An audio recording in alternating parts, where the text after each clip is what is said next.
folks, thanks for joining me today.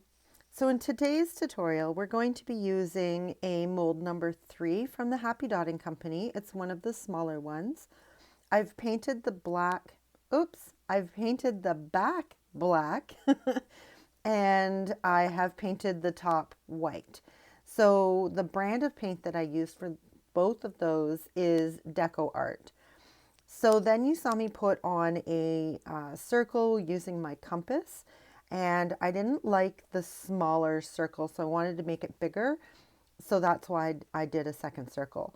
Now I'm using Craft Smart Pink Bliss as my base color. And this is the Michaels brand, the Craft Smart. I just thought it was a really nice, pretty pink that I could use as the background. And I put in a little bit of white in the center, and I'm just sort of putting it all together and spreading it around so that I have a little bit of a light color in the middle. Then what I'm doing is I'm putting on both FolkArt Lavender and Apple Barrel Cool Blue on the same sponge. So I'm dipping one side into the purple and the other side into the blue so that I can get both applications done at the same time, because I really wanted it to look blotchy, and I thought that might be the only way that I could think of at the time on how to do that in one step, so it wouldn't be, putting in a little bit of color and then coming in with another sponge and doing another color, that kind of thing. So but I do end up doing just that anyways, so that's what I'm doing right now. But it ends up giving a bit of a hue color, not a hue color, a very soft background with like the purple and the blue and the pink all merged in together. I just blend it in as I go along, and I think that it ended up looking really pretty, so that's why I did it this way. And you may notice in the last couple of videos that I've put out, and including this one, that there's a little bit of shaking going on. The reason being is I got a new stand for my phone so that I could record.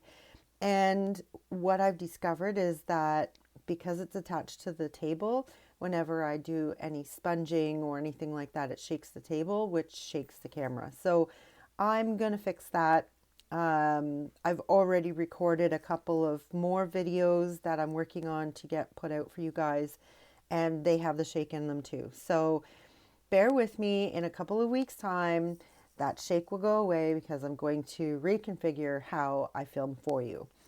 So now what I'm doing is I'm putting on some of that sparkle varnish that I love so much and let it dry. While it's drying, I'm actually going to take some black paint. Oh, I'm doing that right now, to go around the outside to meet up with the black that I have already painted on the bottom. Now, I spared you guys to watch that because it's really boring. It's just slapping on some paint on the back and that's it. So it's just to seal the rock. And this is just to bring it up so that I have a nice border that breaks up the actual scene that I'm trying to put onto the rock, and then the very dull color of the black that carries on through to the back of the stone. And that's the whole purpose of it, is just to separate the actual artwork from the stone itself. So if you saw the thumbnail at the beginning, that would have made you click on this. We're going to be doing a couple of lovebirds. So lovebirds get their name because they appear to kiss a lot. So they look like they're in love. However, here is your useless piece of information. I know I haven't been doing this for the last few tutorials, but I promised to bring it back, and here it is. So your useless piece of information about lovebirds. They're not actually kissing. What they're doing is they're grooming each other on places that are unreachable for themselves to get. So they care about each other's appearance, which is kind of neat, but I don't know if I like that or if I like the kissing better. Like, it's kind of, I don't know. Let me know what you think. Um, but that's the little piece of information for you, anyways. And I also wanted to let you know that all of the paint colors that I am using, even though I've mentioned them in the video, I will have them all listed below, along with some really cool links for you to check out. There's a link to the Happy Dotting Company so that you can purchase your own mold sets, so you can make your own rocks. The Dotting Center, which is where I get my dotting tools and some of my stencils that I use. She also has great tutorials on YouTube, so look her up. It's the Dotting Center, and just amazing, easy to follow, and it's just great. Now, it's dotting, so the last couple of tutorials that I've done with the dotting mandalas, that's what she does. So if you're interested in that, definitely go check her out. And don't forget to give me the thumbs up if you like this video, and please subscribe if you haven't already, and ring the notification bell because that will tell you every time that I upload something new for you to view. And I've got some really neat tutorials that are coming up that I've already recorded, so I'm just in the process of doing the editing on them. But one of them is going to be a part of the gnome series that I've been doing, so you've got that to look forward to. And then another one that I did was I saw a video on how to do a different kind of technique. So I thought, what the heck, let's try it. And I thought I'd bring you guys along for the ride.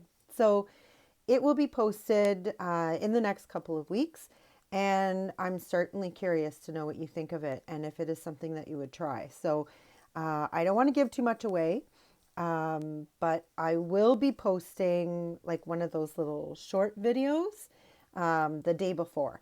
So that's what I've started to do as well, is to post these little little snippets, I guess, or little previews of the videos that are going to be coming up. So keep a lookout for those. And like I said, the gnome that's coming out will be next week. And that one it's got to be my favorite so far. So make sure you stick around for that and watch for that coming out next week. So let's get back to the painting here. These are, like I said earlier, Lovebirds. And I really wanted to make them look different so that you could tell just by a quick look at it that the one on the left is the girl and the one on the right is the boy. So that's why I added so the girl's the girl's tail is a little bit more how do you say that? Whimsical. That's the word I was looking for. So I just made it a little bit different, and then I put a little comb swoop of feathers on the top of her head, and I made her face a little bit more elongated than the male's face. So I just wanted to really show the difference between the boy and the girl. However, in the animal kingdom, and here's another piece of useless information for you, but in the animal kingdom, especially in the bird world, the girl bird, or the female, is not pretty at all. She's actually very bland looking, doesn't have a lot of color, and there's a reason for that.